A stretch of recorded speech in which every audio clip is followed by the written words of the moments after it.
Okay, nitration. सो nitration में हम लोगों ने क्या किए थे?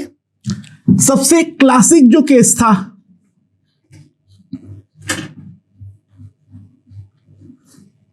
सॉरी, बेंजीन पर हमने डाले थे कंसेंट्रेटेड HNO3 और कंसेंट्रेटेड H2SO4। सो ये दोनों का मिक्सचर को हम लोगों ने क्या बोली, नाम दिए थे नाइट्रेटिंग मिक्सचर। और नाइट्रेटिंग मिक्सचर डालने के बाद जो प्रोडक्ट बनता है वो हमारा बन जाता है नाइट्रोबेंजीन। अच्छा, नाइट्रेशन और कोई करवा पाता है? जी हां, बिल्कुल। तो हम लोग यहां पे देख लेते हैं अदर रिएजेंट्स फॉर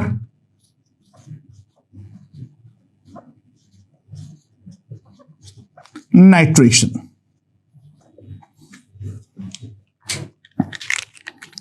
अगर बेंजीन पर हम लोगों ने कंसेंट्रेटेड HNO3 और साथ में हीट कर दूं तो भी हमारा नाइट्रोबेंजीन जो है वो हमारा बन जाता है।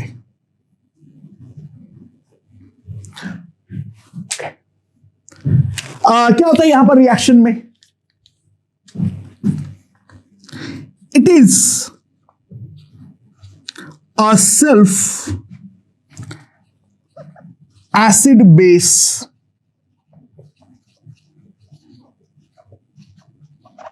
रिएक्शन। ये एक सेल्फ एसिड बेस रिएक्शन है। तो सबसे पहले HNO3 का एक मॉलिक्यूल जो है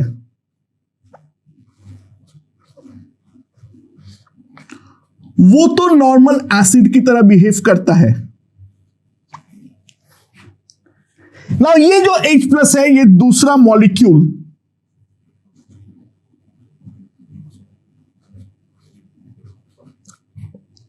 हमारा बेस की तरह बिहेव करवा के सबसे पहले ये H+ लिया,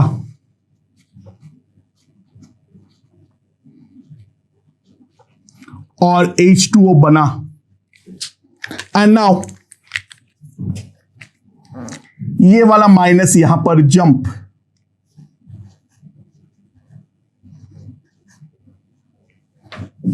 हमारे पास NO2+ बन गया।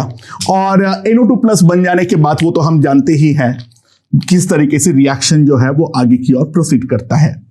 तो मैं हर जगह पे तुम लोग को NO2+ तक ही दिखाऊंगा, ठीक है? अच्छा, benzene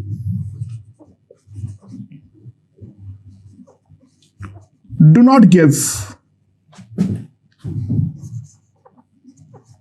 nitration with dilute। Benzene जो है वो हमारा डाइल्यूट HNO3 के साथ रिएक्शन नहीं देता है।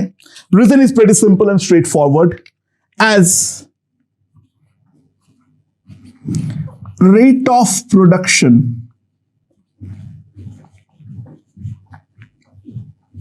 of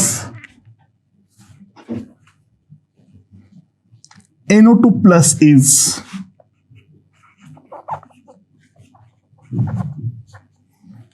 very very low। The rate of production of NO2+ is very very low। इस कारण पे डाइल्यूट HNO3 के साथ बेंजीन डायरेक्टली कोई रिएक्शन जो है वो हमारा नहीं देता है। Third, N2O5 can be used as a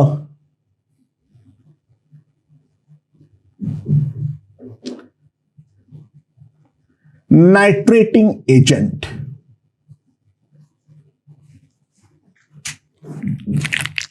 क्या होता है अगर मेरे पास N2O5 है, N2O5 का स्ट्रक्चर क्या होता है?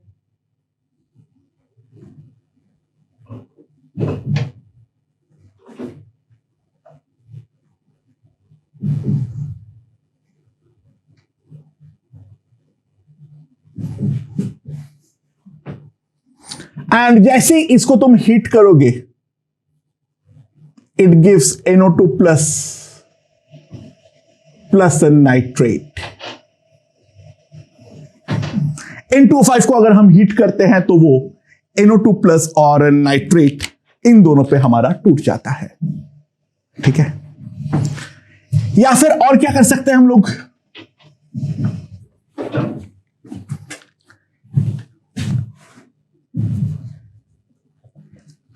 Nitronium salts can also be used। वो सारे सॉल्ट जिसमें नाइट्रोनियम डायरेक्टली कैटायन के फॉर्म में होता है, वो सारे सॉल्ट का इस्तेमाल भी हम कर सकते हैं। यानी इसका क्लासिक केस है NO2 plus BF4 minus. This is a classic nitronium salt. It cleaves as cation में NO2 प्लस मिल जाएगा और एनायन पर BF4 माइनस मिल जाएगा। तो ये भी हमारा नाइट्रेटिंग एजेंट की तरह बिहेव कर सकता है। या फिर NO2 प्लस CH3COO माइनस, ये भी हमारा क्लीव करके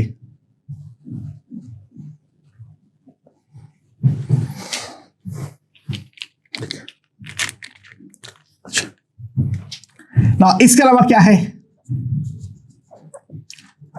mixture of HNO2 plus concentrated HNO3।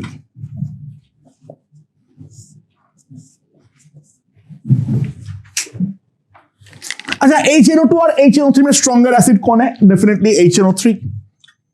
तो HNO3 तो सबसे पहले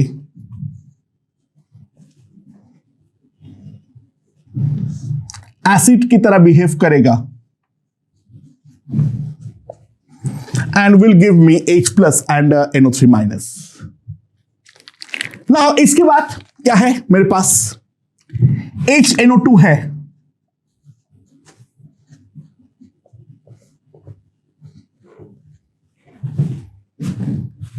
OH का H प्लस पर अटैक,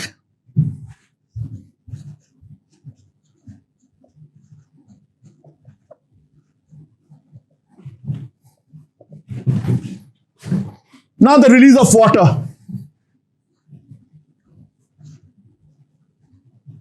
और हमारे पास जो इलेक्ट्रोफाइल पैदा हुआ दैट इज NO प्लस। ठीक है, अब बेंजीन रिंग यहां पर आएगा,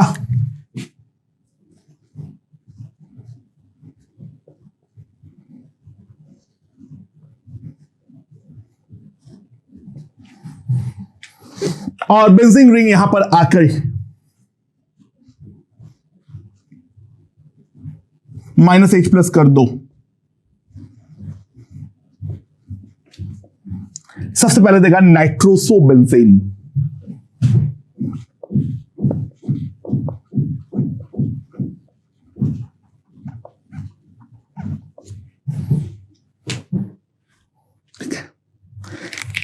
but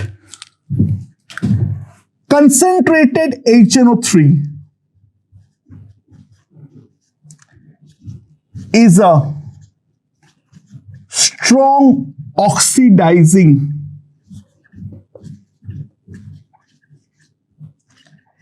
agent also. Concentrated HNO3 is a strong oxidizing agent also. जैसे ही नाइट्रोसोबेंजीन बनेगा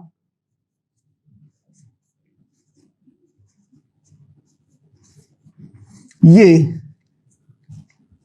ऑक्सीडाइज होके कन्वर्ट हो जाएगा नाइट्रोबेंजीन में।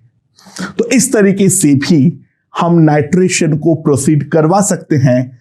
This a very very important reaction. हम कुछ देर बाद इसको इस्तेमाल करने वाले हैं। Let's see. ओके, तो नाइट्रेशन इन substituted compounds.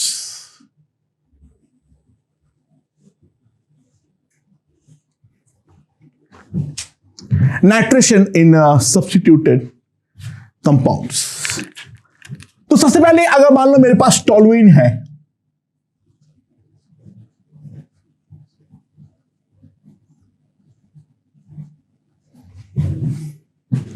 ठीक है, और इस पर मैंने डाल दिया नाइट्रेटिंग मिक्सचर।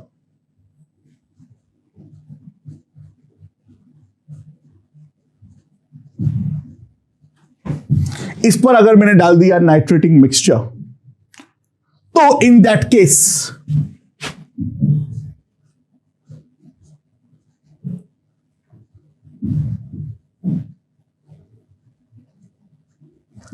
बन जाएगा ऑर्थो और पैरा पर एक एक नाइट्रो लग जाएगा। And this one is a major, sorry, this one is a major.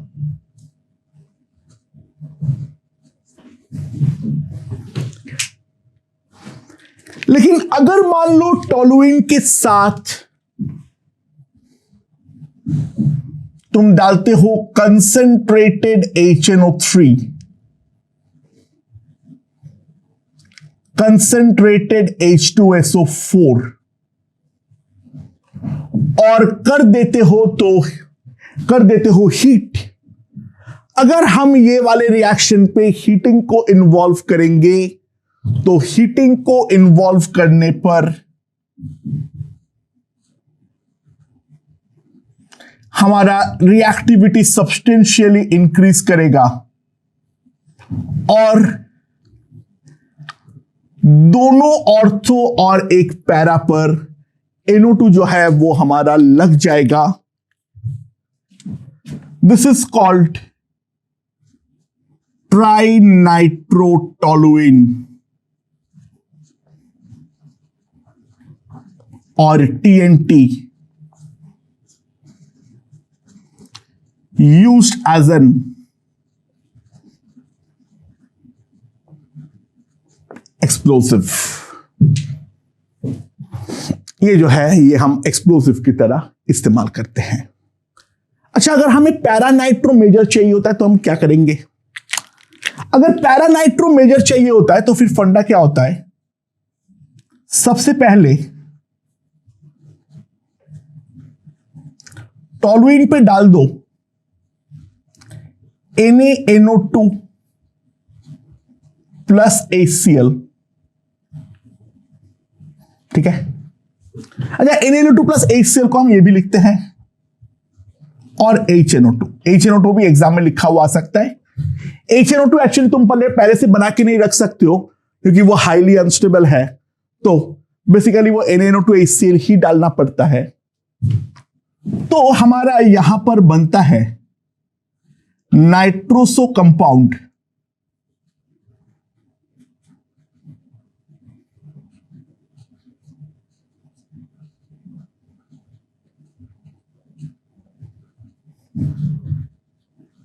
This is major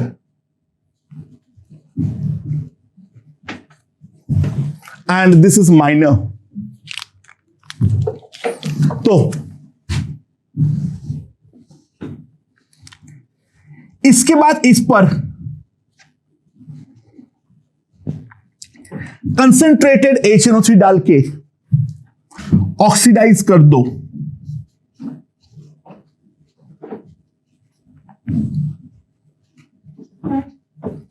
तो हमारा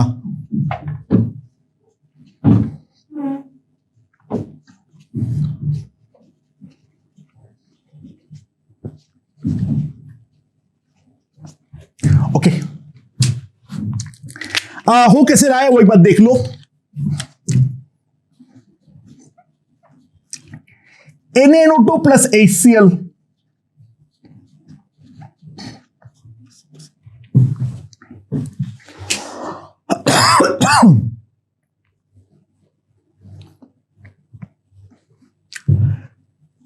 तो हमें क्या मिल जाएगा, HNO2।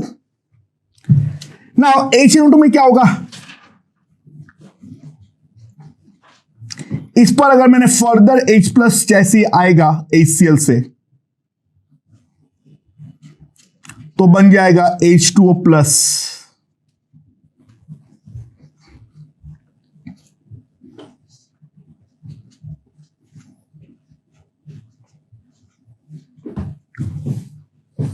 बन जाएगा NO प्लस। और फिर बेंजीन रिंग यहां पर NO प्लस पर अटैक करेगा और NO प्लस पर अटैक करते हुए हमारा ये वाला प्रोडक्ट बन जाएगा। तुम बोलोगे सर पैरा मेजर क्यों बनता है, क्योंकि सच बात यह है कि वाटर का रिलीज और रिंग का अटैक साइमल्टेनियस होता है। तो बेंजीन रिंग एक्चुअल में ये वाले पे अटैक करता है, जिस कारण पर ड्यू टू स्टेरिक हिंड्रेंस ये हमारा ऑर्थो पर नहीं जा पाता है, पैरा पे ही जाता है। तो दैट इज द रीजन ये वाले मैकेनिज्म पे हमारा पैरा प्रोडक्ट जो है वो हमारा मेजर बनता है। ओके ओके दोस्तों अब जो है सेकेंड रिएक्शन इस पर जो देखेंगे वो है नाइट्रेशन ऑफ फेनॉल, राइट। सो क्या लगता है जो समस्या ब्रोमिनेशन में आई थी वो समस्या यहां पर भी आने वाली है, यानी फिनॉल का रिंग स्ट्रांगली एक्टिवेटेड है। एंड ऑब्वियस सी बात है जैसे ही मैं फिनॉल पर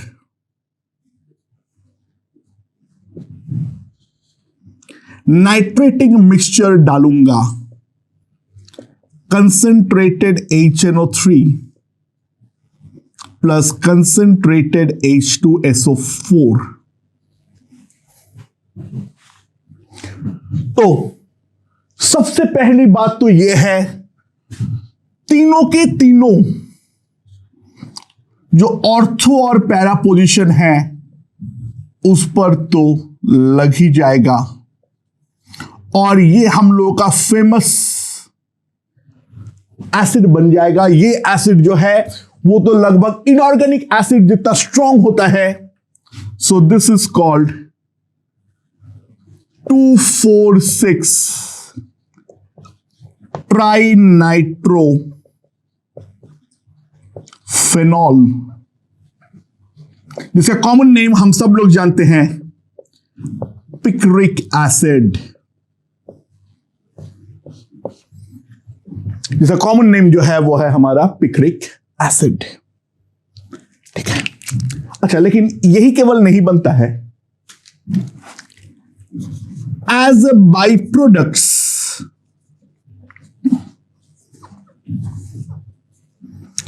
as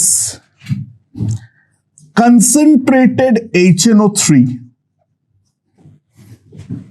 is also a strong oxidizing agent. As concentrated HNO3 is also a strong oxidizing agent, it oxidizes the phenolic ring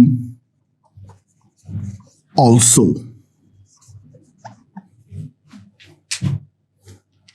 यानी बाय प्रोडक्ट्स क्या मिलता है,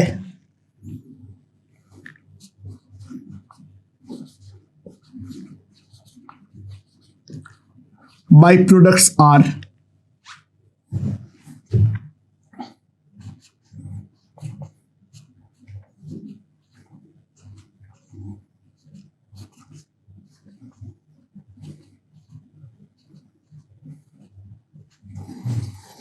इस टाइप के ऑक्सीडाइज्ड प्रोडक्ट्स भी जो है वो हमें यहां पर मिलता है। ठीक है, right.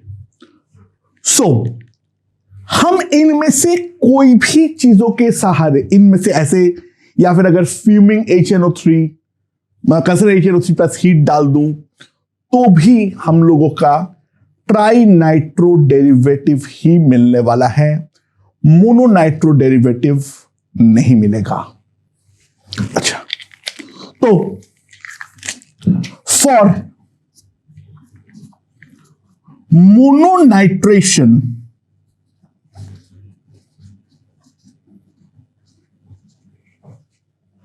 we use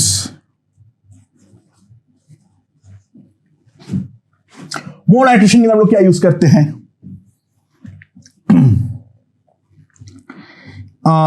dilute HNO3 to reduce rate of NO2 plus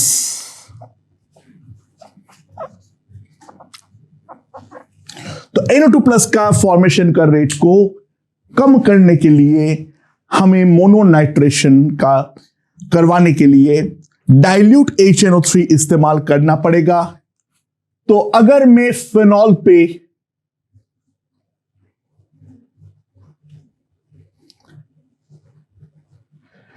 dilute HNO3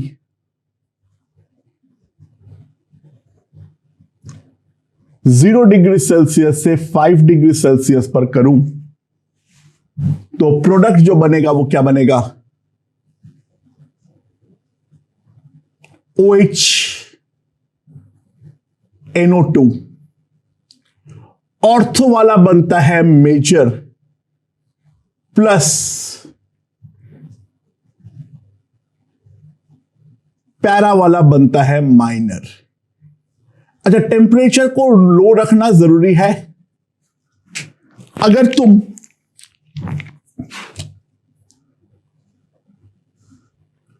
dilute HNO3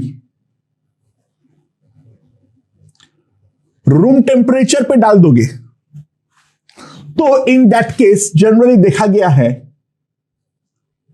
हमारा डबल नाइट्रेशन होता है, यानी एक ऑर्थो पे और एक पैरा पे, ये वाला हमारा मेजर बनता है।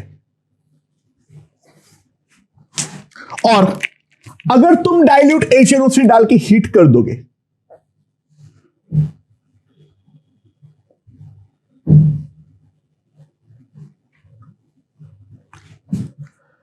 HNO3 डाल के हीट कर दोगे तो सीधा वापस पिक्रिक एसिड बन जाएगा।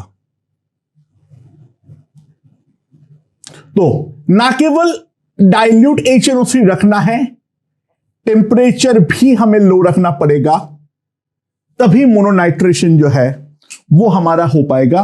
अदरवाइज अगर हीट कर दोगे फिर तो पॉलीनाइट्रेशन हो जाएगा।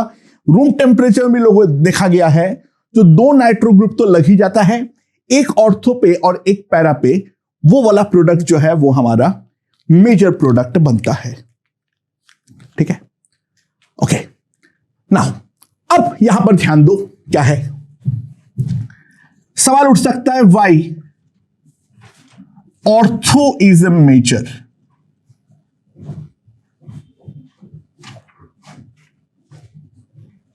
सोचो, होना चाहिए था।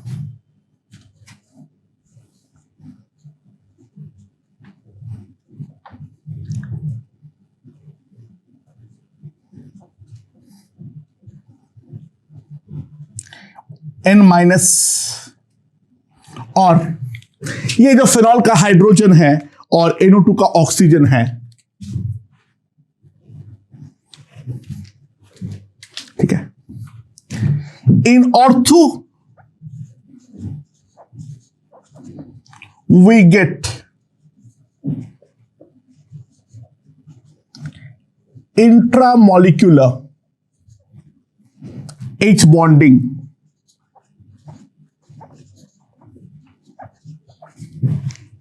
ठीक है,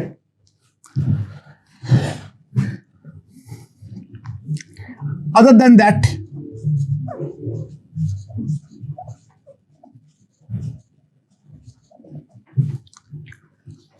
ऑर्थो प्रोडक्ट इज केसीपी, क्योंकि दो ऑर्थो जो है वो हमारा होता है एक पैरा, तो काइनेटिक फेवर जो है वो हमारा ऑर्थो पर ज्यादा है, so it is favoured at low temperature. It is favoured at low temperature. ठीक है, ओके। इसके अलावा और क्या है? तो how to make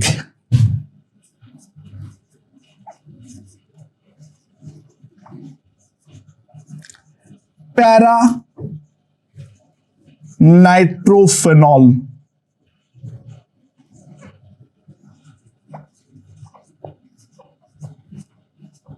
major. How to make a para nitrophenol major? तो इसमें सिंपल तरीका होता है, पहले फिनॉल लो, जो हम लोगों ने टॉलुइन पर देखे थे वो यहां पर भी वैलिड है, और इस पर डाल दो NaNO2 plus HCl,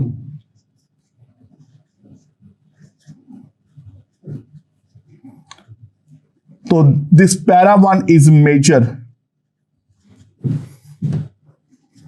and the ortho one is a minor.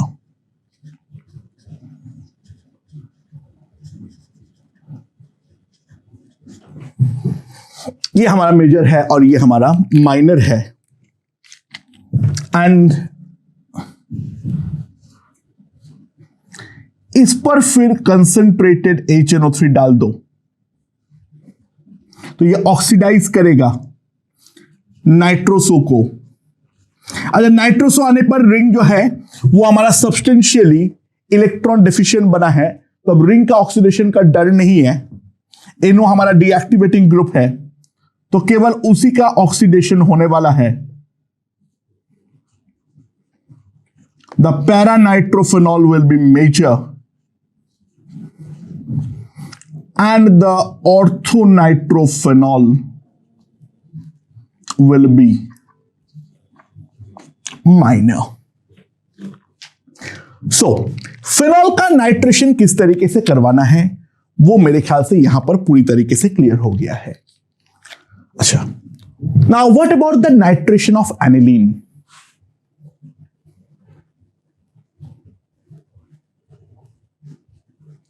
Nitration of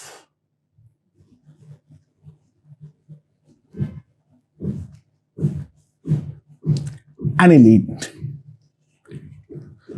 okay, तो जैसे हैलोजिनेशन में प्रॉब्लम फिनॉल और एनिलीन दोनों के लिए आया था, क्या नाइट्रेशन में भी ये प्रॉब्लम दोनों के लिए आएगा? यानी क्या यहां पर भी हमारा पॉलीनाइट्रेशन जो है वो हमारा होने वाला है?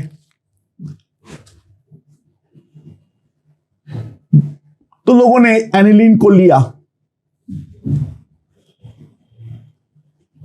और इस पर डाल दिया है nitrating mixture, concentrated HNO3, concentrated H2SO4 डाला, और डालने के बाद जो प्रोडक्ट मिला लोगों को,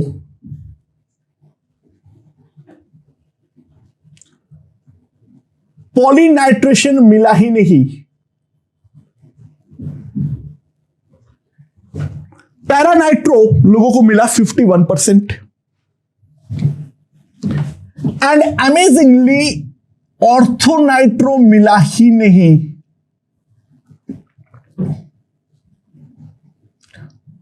मेटानाइट्रो एनिलीन मिला 47%, और जो ऑर्थोनाइट्रो एनिलीन है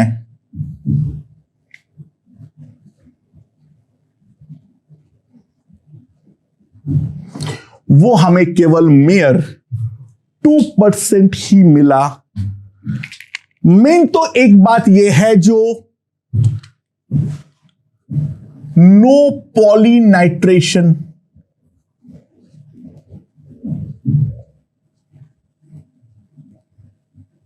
और दूसरा नो ऑक्सीडाइज्ड प्रोडक्ट।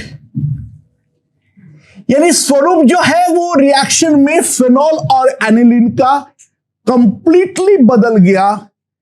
एनिलीन पे रिएक्शन बहुत ही ज्यादा स्लो होते हुए नजर आया। पॉलीनाइट्रेटेड कोई प्रोडक्ट नहीं मिला। रिंग का कहीं पर कोई ऑक्सीडेशन जो है वो हमारा नहीं मिला। 51% जो है वो पैरा बना। अच्छा, ये नंबर्स इंपॉर्टेंट है कि एनसीईआरटी में दिया हुआ है और ये नंबर्स के साथ डायरेक्ट क्वेश्चन भी आया हुआ है, सो ये याद रखना है। सो पैरा नाइट्रो जो है वो हमारा बाल बाल मेजर बन गया, बट जितना पैरा नाइट्रो बना है उतना ही लगभग मेटा नाइट्रो बना है। अब मेटा नाइट्रो क्यों बन रहा है? NH2 कैसे मेटा डायरेक्टिंग ग्रुप की तरह बिहेव कर रहा है, यानी ऐसे क्या डिफरेंस हो गया? ब्रोमिनेशन में कोई डिफरेंस नहीं था फिनॉल और एनिलीन में, यहां पर ऐसे क्या डिफरेंस आ गया है दोनों के दोनों में? जवाब तुम्हारे आंखों के सामने ही है। HNO3 प्लस H2SO4 ये हमारा स्ट्रांगली एसिडिक मीडियम है।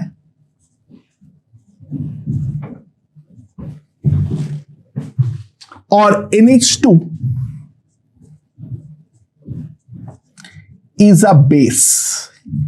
यार फिनॉल बेसिक ग्रुप नहीं है, तो इस कारण पे मीडियम से H प्लस स्नैच नहीं करेगा, but try to realise strongly acidic medium पर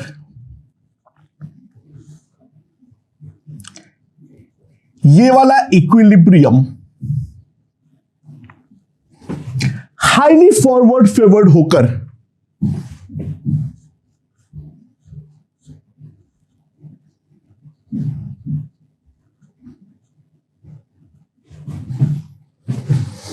NH3 प्लस जो है वो हमारा बनने वाला है। ये हमारा हाईली फॉरवर्ड फेवर्ड होके NH3 प्लस जो है वो हमारा बनेगा। एनिलीन जो है वो ना के बराबर रहेगा, मतलब डेटा याद नहीं रखना है, बट ये मुश्किल से 1% एग्जिस्ट करेगा और ये 99% जो है वो इसी फॉर्म में एग्जिस्ट करेगा। Now NH3 plus Meta directing deactivating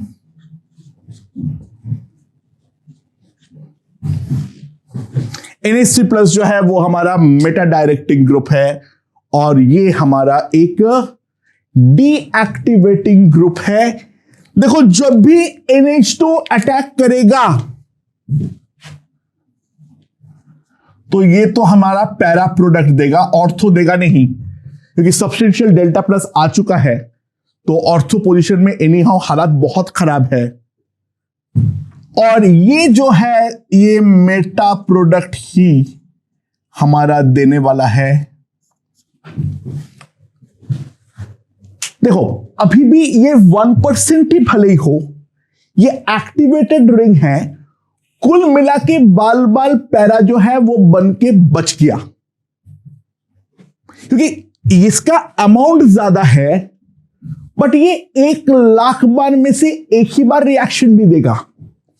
इसका अमाउंट भले कम है, इसका affinity towards NO2 plus is extremely high, यानी जो ज्यादा अमाउंट पे है वो डीएक्टिवेटेड रिंग है, जो बहुत कम अमाउंट पे है वो एक्टिवेटेड रिंग है। तो दोनों में मेजर कौन होगा वो डायरेक्टली प्रेडिक्ट करना संभव तो नहीं है, यानी मैं लिख दे रहा हूं ये वाला चीज, कम वाला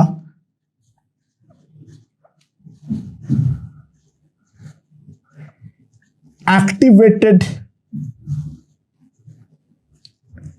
रिंग है So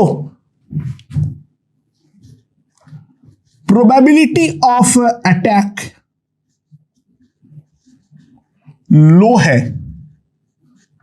but successful collision high है, क्योंकि एक्टिवेशन एनर्जी बहुत ही ज्यादा लो है, और जो अमाउंट पे ज्यादा है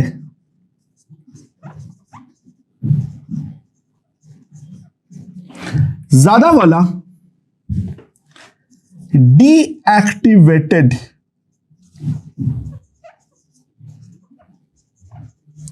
रिंग है, तो probability of attack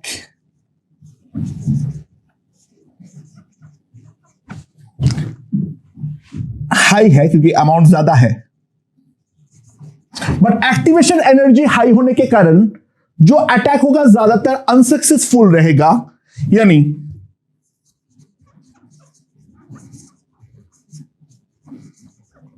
successful collision जो है वो हमारा लो रहेगा. So unless data is remembered,